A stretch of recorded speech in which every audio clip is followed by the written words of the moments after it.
Alors ici, on va voir comment est-ce qu'on est capable de pouvoir trier un tableau, c'est-à-dire là ici, on a un tableau que j'ai mis des notes, d'accord, 12, 8, 16, 7 et 14, et on va dire que pour pouvoir être admis, eh bien, il faut que la note soit supérieure ou égale à 10, donc il faut qu'on trie notre tableau notes. Pour ça, nous avons à notre disposition donc une fonction qui s'appelle EureFilter. Elle va filtrer en fait les informations. Alors qui va filtrer le tableau des notes? Ok, ça c'est le premier argument. Le deuxième, c'est une fonction anonyme. Alors je vais l'écrire tel qu'on a l'habitude de le faire. Après je vais vous montrer quelle forme on va utiliser. C'est des formes modernes. Bon, ici on met en place donc une fonction anonyme, une fonction de callback si on veut. Bon, on va lui donner un paramètre qui serait par exemple $note, une note.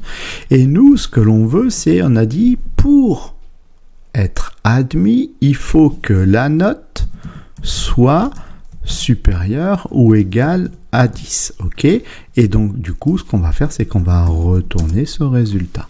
Et ensuite, on a juste à faire un print R pour voir si tout va bien. Donc là, ici, on va faire un prêt. Voilà, on va le dupliquer pour dire fin de prêt, et maintenant on va faire un print R de notre tableau de notre tour, donc qui est $admis. Voilà.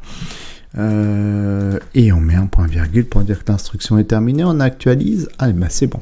Donc on récupère 12, c'est admis, 16, c'est admis, 14, c'est admis. Bon, impeccable.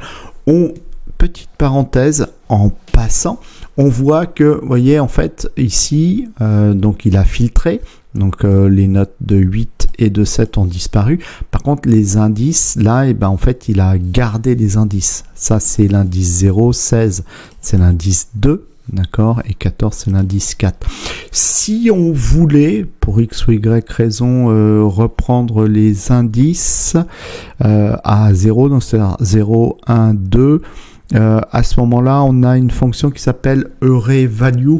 Alors, normalement, ça serait... Alors, si je fais comme ça, EureValues, d'ailleurs, parce qu'il y a un S de $admis. Est-ce que ça va le faire si je fais ça? Alors, admis, déjà, ça s'écrit comme ça. CTRL S, ça le fait pas. Il faut l'affecter, alors. J'avais un doute. Si je fais $admis égale EureValue $admis, voilà, ok. Donc là, on réaffecte bien. C'est une petite parenthèse, d'accord? EureValues, si on veut réaffecter. Bon. Alors, on peut, vous allez me dire, d'accord, ok, 12, machin, ça aurait été sympa, c'est qu'on puisse donner le nom de la personne qui est admise. Donc, du coup, si on veut donner le nom de... Ah non, attendez. Je vais trop vite. J'ai dit une autre façon de pouvoir écrire ça. Excusez-moi.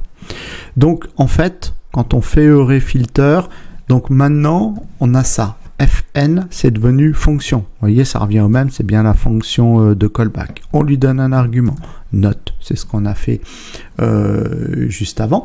Et ensuite, on va lui dire c'est quoi donc les instructions de notre fonction de callback, tout simplement que note soit supérieure ou égale à 10. Donc c'est une façon de l'écrire. Voilà, si j'actualise, j'ai toujours le même résultat. Donc au lieu de faire une fonction de callback, on écrit comme ceci. Bon, si vous avez écrit une fonction de callback, ça marche, d'accord, mais c'est juste une manière élégante et moderne d'écrire ce genre de choses. Alors j'en reviens, j'ai dit ok, d'accord, c'est bien, mais ça aurait été peut-être plus, on aurait pu avoir un tableau qui contient des couples clés-valeurs. Donc c'est-à-dire qu'en fin de compte, qui va contenir en clé le nom de la personne, Toto, et puis qui va contenir sa note. Toto, il a eu 12.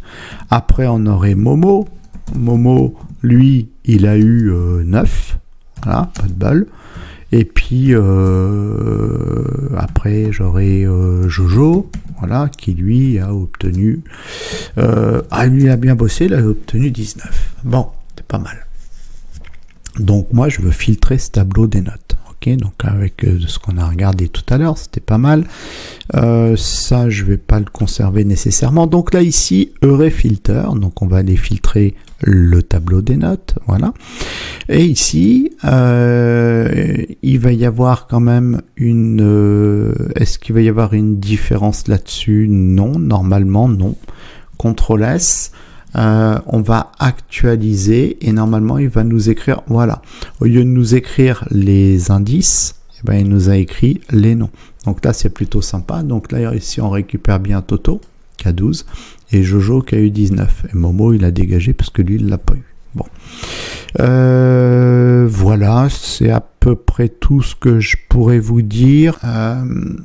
S'il y a un truc qu'on pourrait faire aussi, si je reviens avec mes histoires de fruits, $fruits, voilà, donc on va lui affecter les valeurs, on va dire pomme, banane, non, je me suis trompé, pardon, hop, pomme, virgule, banane, et puis cerise, voilà, cerise.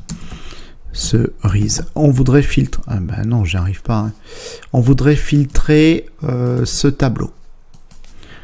C'est-à-dire, je veux réafficher le tableau sans les bananes, par exemple. Bon, c'est une autre façon. Hein, on avait vu comment on pouvait retirer des infos. Mais là, on pourrait le faire, voilà, en le filtrant. Donc, c'est-à-dire que on pourrait réaffecter. Donc notre tableau fruit, donc en ayant cherché donc notre petite fonction filter, je le montre parce que c'est une possibilité qu'on peut faire comme on parle de filter, pourquoi pas. Donc quel tableau, hop, on veut aller filtrer, c'est lui, ok. Et ensuite on va faire notre petite fonction anonyme fn, voilà. Alors ici qu'est-ce que je vais écrire, par exemple $fruit, on s'en fiche, voilà.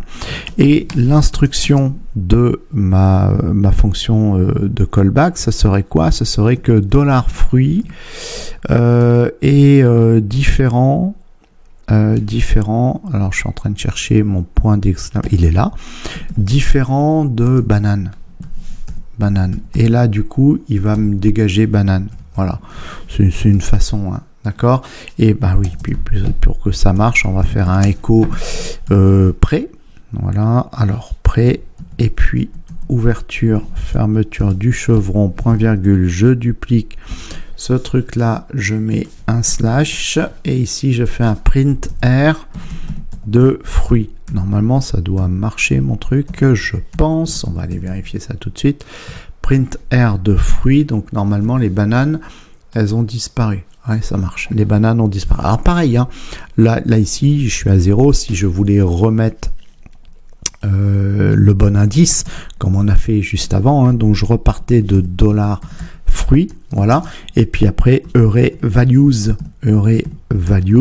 voilà, et de $. Je fais une répétition comme ça, c'est histoire d'essayer de se rappeler de cette petite fonction, donc je passe à 1, voilà. Bon, voilà comment on est capable de pouvoir filtrer un tableau.